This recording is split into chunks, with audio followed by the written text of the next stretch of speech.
Ang preventive health screening o ang mga medical test at ang mga pagsusuri na isinasagawa upang malaman ng maaga ang mga sakit ng tao kahit wala pa itong sintomas. Kasama rin dito ang mga conservasyong pangkalusugan tulad ng bakuna, immunisasyon, dental cleaning, at health education.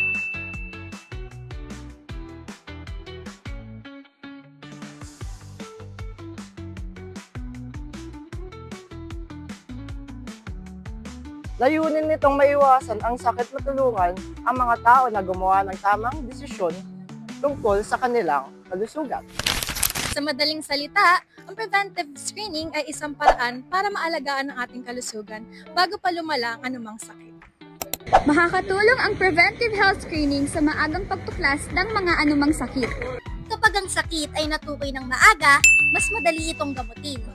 At mas mataas ang tsansa ng paggaling. Nakakatulong din ito upang maiwasan ang malubhang komplikasyon at nakakabuti din ito sa isang buhay ng tao. Bukod dito, nagbibigay din ito ng peace of mind dahil alam mong inaalagaan mo ang iyong kalusugan.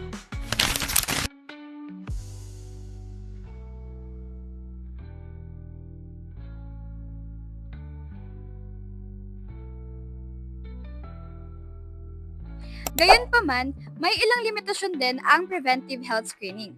Isang halimbawa na nito ay ang mga taong nakakaranas ng kaba o anxiety bago ba sila sumailalim sa kahit anong test o pagsusuri. May pagkakataon na nagkakaroon din ng false positive result na lumalabas ang problema kahit wala naman talaga.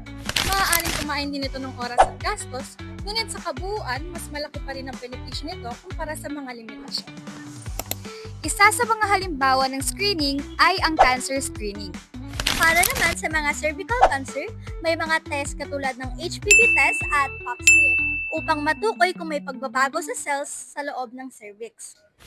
Para naman sa breast cancer, maaari gawin ang mammogram, breast MRI, breast ultrasound, at kahit breast self-exam. Mayroon ding screening para sa colon cancer tulad ng stool test at colonoscopy at para sa lung cancer tulad ng low-dose CT scan.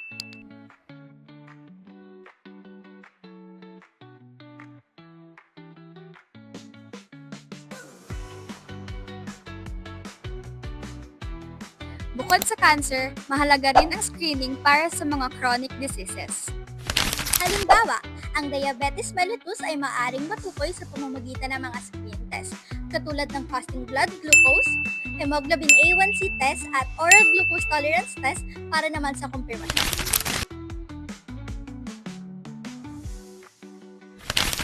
Para naman sa hypertension or high blood pressure, ginagamit ang blood pressure monitoring upang makita ang taas ng presyon ng dugo.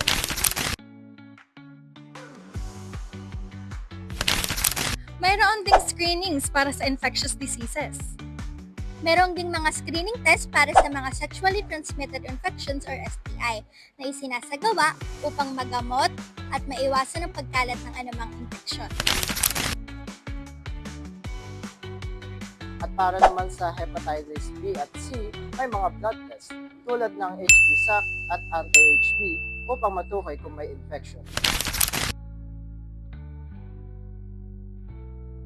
Sa kabuuan, ang preventive health screening ay malaking bahagi ng pangangalaga sa kalusugan. Sa pamamagitan ng mga regular check-ups at tamang screening test, napapanatili natin ang ating kalusugan na nagiging daan din upang maaga nating matukoy ang mga sakit upang maiwasan ang pagkalat nito at maagang paggamot nito.